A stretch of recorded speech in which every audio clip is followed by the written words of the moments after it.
बाजार आज और कल में सभी का स्वागत है। मैं हूं स्वाति रायना। बताएंगे इस शो में आज का पूरा एक्शन, साथ ही कल के लिए स्ट्रैटेजी और शेयरों में कमाई के शानदार मौके भी। पूछ सकते हैं हमसे सवाल। हमारा फोन नंबर है 022-2300-1634 या फिर आप हमें 022-2300-1635 पर भी कॉल करके अपने सवाल पूछ सकते हैं। साथ ही फेसबुक पर @ZBusiness ऑनलाइन और ट्विटर पर @ZBusiness अपने सवाल भेजें #बाजार आज और कल लिखकर। और आपकी कल की तैयारी कराने के लिए एक खास मेहमान हमारे साथ हैं, ट्रेड स्विफ्ट ब्रोकिंग के संदीप जैन। संदीप जी का स्वागत करते हैं शो में। और बिजनेस रिसर्च टीम से मेरी सहयोगी नुपुर जैन कुनिया भी हमारे साथ है। समझेंगे उनसे आज के बाजार की बारीकियां। सबसे पहले आज के कारोबार पर एक नजर डाल लेते हैं। बाजार में हमने देखा आज उतार चढ़ाव के बीच हुआ कारोबार और आखिर में सेंसेक्स 44 अंक बढ़कर 61,319 के लेवल पर जाकर हुआ बंद। निफ्टी 20 अंक चढ़कर 18,036 के स्तर पर बंद हुआ। आज बैंक शेयरों में जरा भी रिकवरी नहीं दिखी। बैंक निफ्टी 100 अंकों की गिरावट के साथ 41,632 पर बंद हुआ। तो बाजार में उतार चढ़ाव भरा कारोबार, कहां पर सबसे ज्यादा हमें इंपैक्ट इसका देखने को मिला?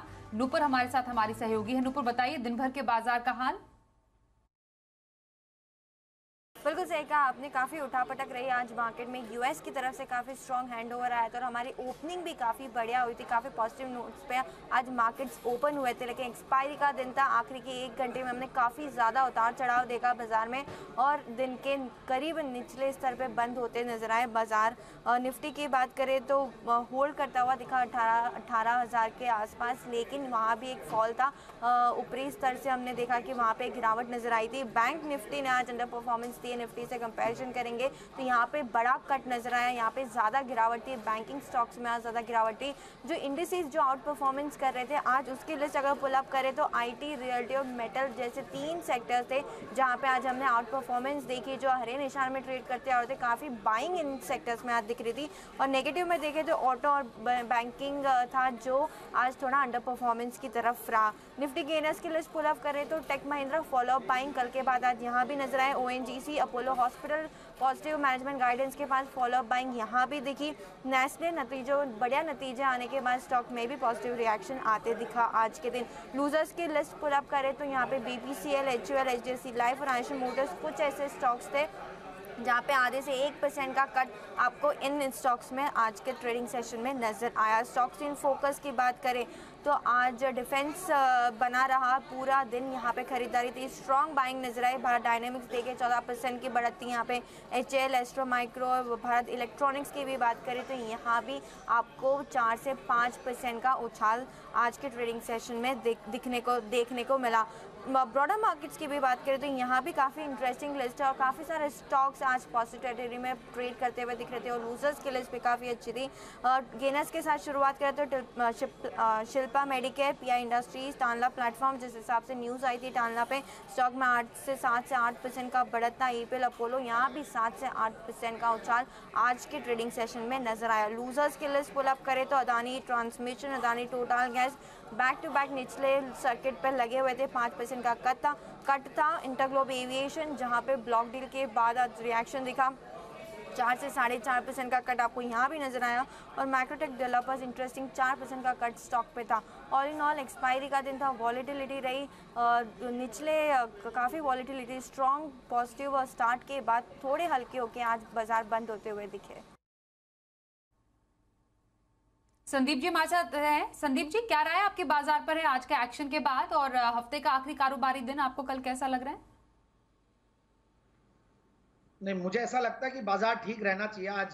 सर्टेनली बजट के जो लेवल्स थे, हायर लेवल्स, जो अडानी की न्यूज आने के बाद थोड़ा स्पॉइल स्पोर्ट हुआ और बजट अच्छा आने के बावजूद भी मार्केट नीचे आया। बट उस दिन मार्केट ऑलमोस्ट 17,974 के लगभग बनाया और कल उस लेवल्स को क्रॉस करने में आसपास उसके बंद हुआ और आज अच्छा गैप अप हुआ। बट चूंकि आज कटान थी, वॉलेटाइल सेशन था, तो मार्केट्स नीचे और बैंक निफ्टी समाव नीचे था। तो मुझे ऐसा लगता है कि मार्केट्स ठीक रहने चाहिए और शॉर्ट कवरिंग भी आगे आने वाले दिनों में देखने को मिलेगी।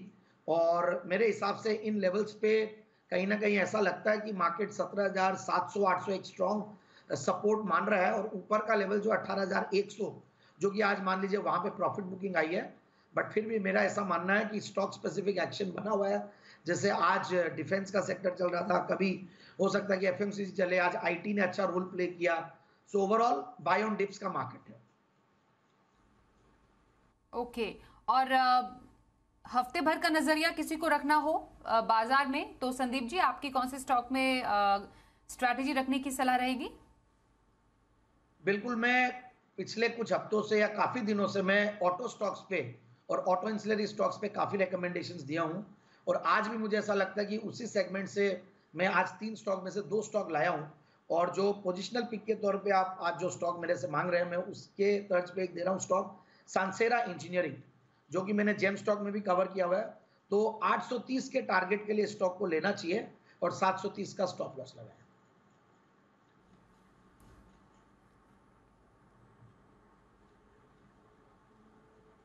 जी, तो सांसेरा इंजीनियरिंग में पोजिशनल व्यू रखने की सलाह संदीप जी की। और लॉन्ग टर्म की पसंद आपका स्टॉक कौन सा रहेगा संदीप जी?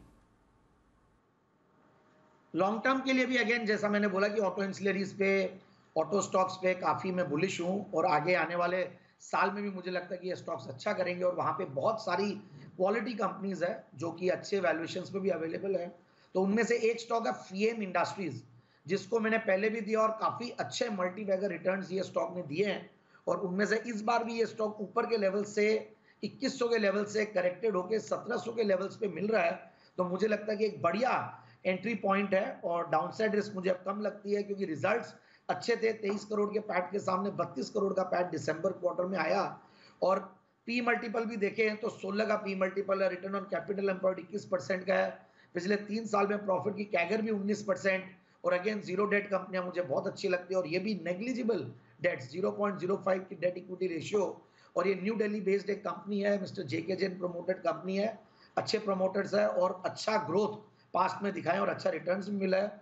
और देखिए जैसा कि ये लोग ऑटो लाइटिंग में इनका एक अच्छा खासा डाइवर्सिफाइड पोर्टफोलियो है, 2 व्हीलर्स और 4 व्हीलर्स के लिए लोग करते हैं, और 30% के लगभग का मार्केट शेयर है इनका 2 व्हीलर्स के लाइटिंग में, और रियर व्यू सिग्नलिंग और ये सब में है। और राहुल ऑटो बोल के ये कंपनी बनी थी 1989 में।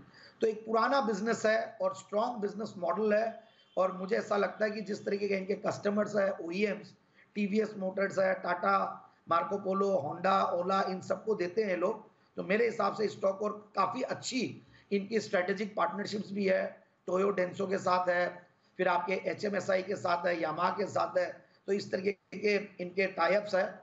तो मेरे हिसाब से स्टॉक को इन लेवल्स पे लेते हैं तो आराम से जो टारगेट है वो 1930 1950 का लगाएं आने वाले 6 से 9 महीने के लिए। बिल्कुल सर। तो ये रही संदीप जी की 2 पिक्स स्टॉक्स में। और अब आइए कुछ सवालों के जवाब भी लेते हैं।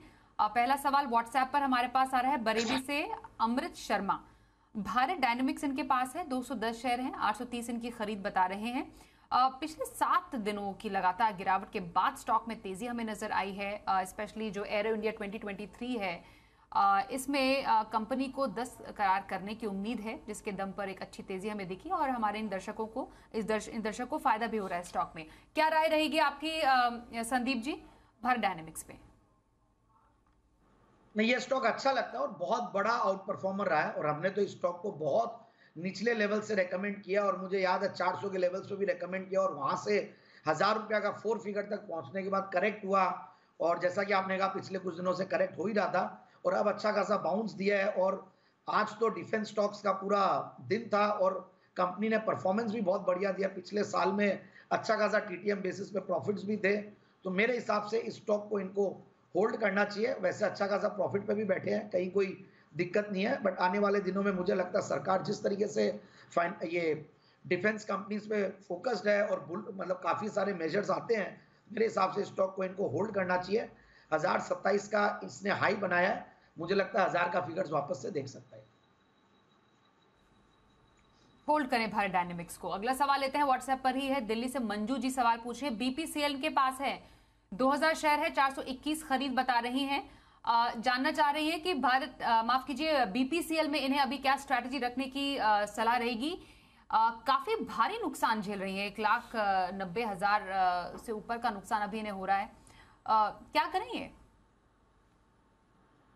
देखिए, मैं मंजू जी को राय दूंगा कि ये हो सके तो एवरेज भी कर ले, कहीं कोई दिक्कत नहीं है, क्योंकि बीपीसीएल देखिए एक टिपिकल रिवर्स प्ले है, इनवर्स प्ले मान लीजिए ऑफ क्रूड ऑयल, और क्रूड ऑयल के प्राइसेस काफी स्टेबलाइज हो गए, हो सकता है कि थोड़ी बहुत तेजी आ जाए, बट ओवरऑल जो इनके काफी जो लॉसेस लग रहे थे वो आने वाले दिनों में नहीं लगेंगे, और अब आने वाले क्वार्टर्स भी अच्छे दिखेंगे इनके। और सरकार भी जिस तरीके से अभी जो विंडफॉल टैक्सेस और इन सब को लेकर काफी मेजर्स ला रही है, तो ये ऑयल मार्केटिंग कंपनीज हो या डाउनस्ट्रीम या आउटस्ट्रीम कंपनीज ऑयल की, ओएनजीसी, ऑयल इंडिया, सब आज बहुत बढ़िया कर रहे थे। इवन देखिए रिलायंस ने मार्केट को पूरा, आज अगर 2-3 दिनों में अगर अच्छी तेजी आई है तो रिलायंस का भी बहुत बड़ा हाथ है। तो मुझे लगता है कि oil and gas as a sector एक अच्छा आउट परफॉर्मिंग सेक्टर है, और बीपीसीएल में सबसे बढ़िया बात है बहुत कम डाउनसाइड रिस्क है। 310 315 एक अच्छा खासा लेवल है जिसके नीचे ये स्टॉक जल्दी से नहीं जाता हुआ दिख रहा है। तो मेरे हिसाब से बीपीसीएल इनको एवरेज कर लेना चाहिए, और जो ऊपर के लेवल्स है 400 के लेवल्स, 420-25, ये लेवल्स भी पहले आम लेवल्स होते थे स्टॉक के लिए जब डिसइन्वेस्टमेंट की बात हो रही थी, बट उसके बाद करेक्ट हुए। तो कहीं कोई घबराना नहीं है, डिविडेंड अच्छा देती है, सरकारी कंपनी है, महारत्न कंपनी है, और तीनों ओएमसीज में से मेरी फेवरेट वैसे बीपीसीएल ही है।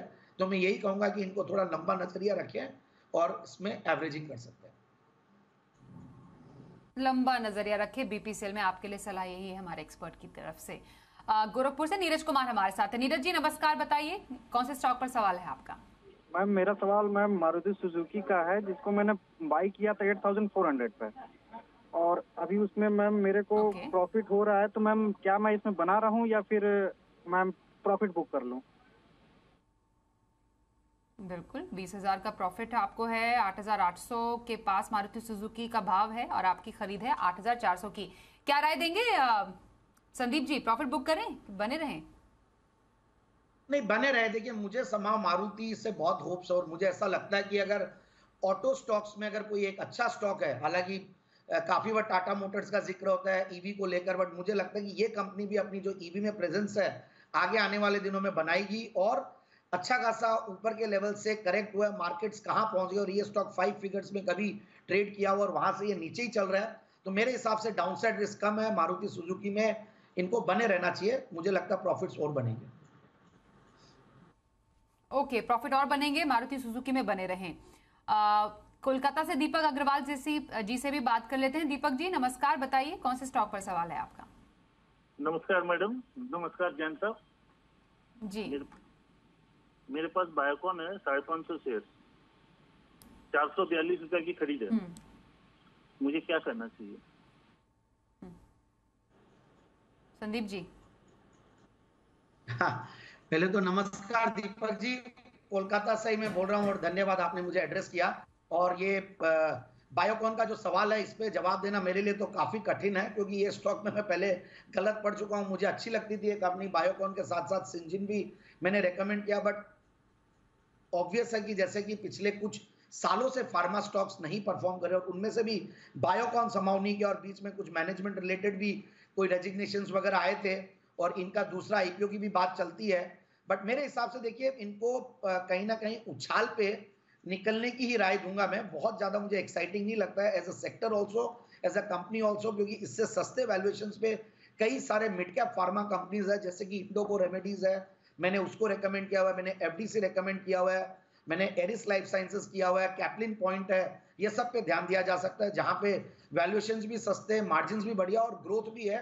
तो ऐसे टाइप के स्टॉक्स पे, इवन मुझे जो एमएनसी फार्मा कंपनीज है जैसे कि एबट है या फाइजर है, ये भी मैंने रिसेंटली रेकमेंड किया, इन सब पे ध्यान देना चाहिए।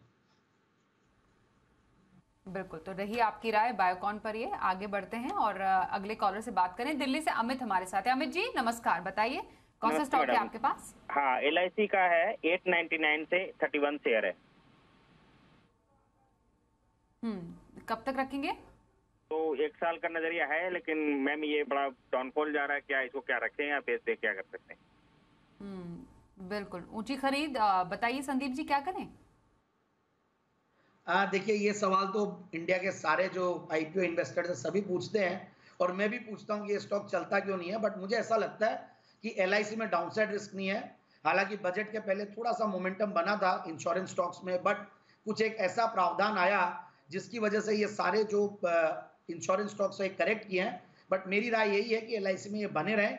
कहीं ना कहीं मैं तो ये बोलूंगा कि एवरेजिंग भी करें और थोड़ा समय देना पड़ेगा, थोड़ा लॉन्ग टर्म नजरिया रखना पड़ेगा। वैसे भी insurance business as a segment काफी थोड़ा लॉन्ग टर्म नजरिया वाला है, बट काफी रिटेल इंटरेस्ट और काफी लोगों का इसमें हाथ जलावा तो नहीं बोलूंगा, बट लोगों ने काफी पेन झेला है, तो इनको और झेलना पड़ेगा। और ऊपर के लेवल्स पे इन्होंने एंट्री ली है, तो हो सकता है कि नीचे के लेवल्स पे थोड़ी एवरेजिंग करें और मेरे हिसाब से होल्ड करना चाहिए। होल्ड करे LIC, यही राय है संदीप जैन की। दिल्ली से विशाल शर्मा से भी बात करते हैं। विशाल जी नमस्कार, बताइए कौन सा स्टॉक है आपके पास? हेलो नमस्कार मैम। मैम मेरे पास में टाटा पावर हैं और ये 500 शेयर हैं 234 के भाव से, और प्राज इंडस्ट्रीज हैं 300 शेयर 410 के भाव से। तो मैं करीब 2 साल तक इन्हें होल्ड कर सकता हूँ जी। ओके, 2 साल तक का नजरिया टाटा पावर और प्राज इंडस्ट्रीज पर। संदीप जी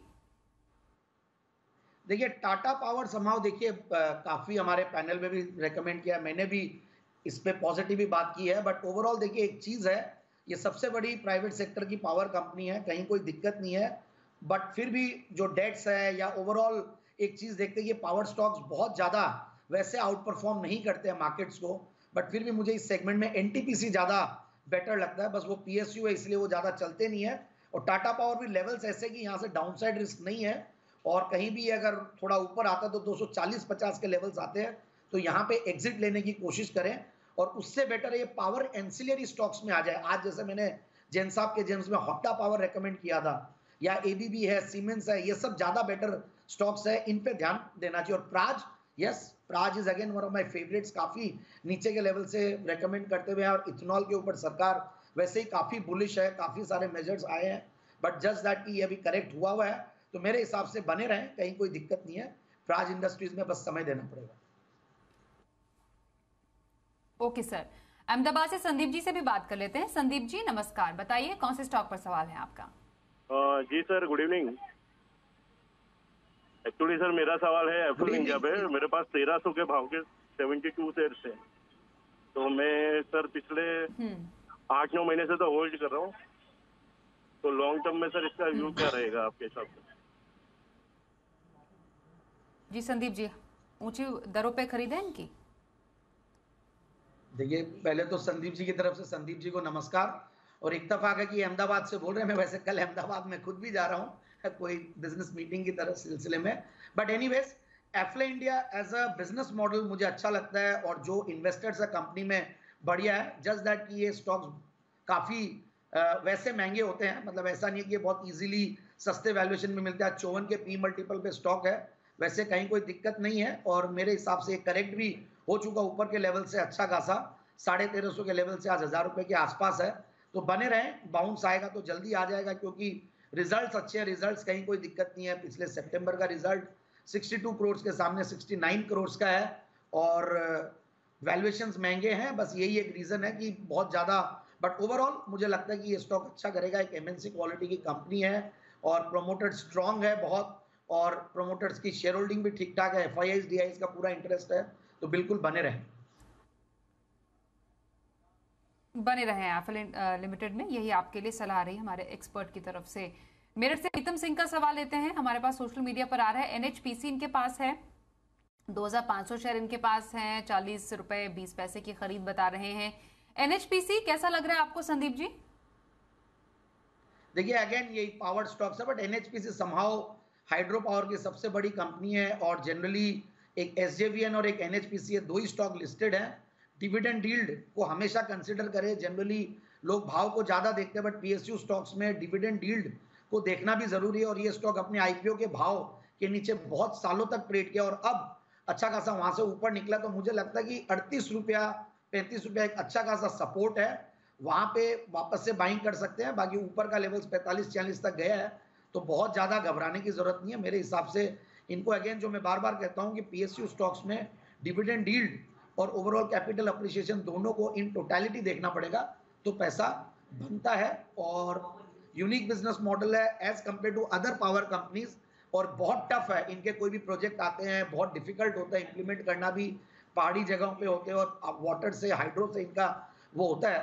तो मेरे हिसाब से होल्ड करके रखें, कहीं कोई दिक्कत नहीं। वायदा बाजार में क्या रखे कल स्ट्रैटेजी, आप देख लेते हैं कल का ऑप्शन में।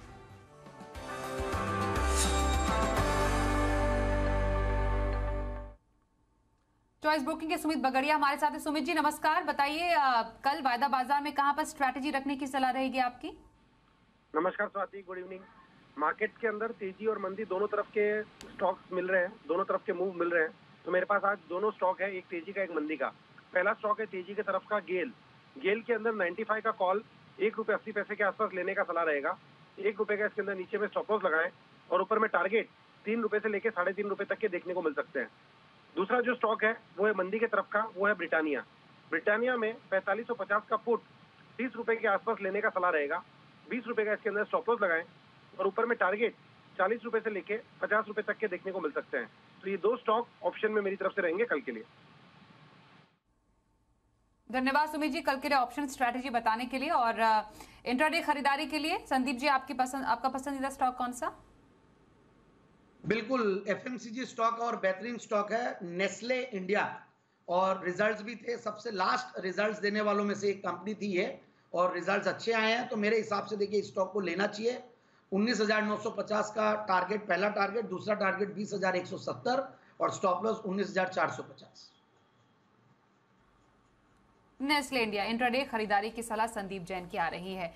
धन्यवाद संदीप जी शो में शामिल होने के लिए। बाजार आज और कल में बस इतना ही।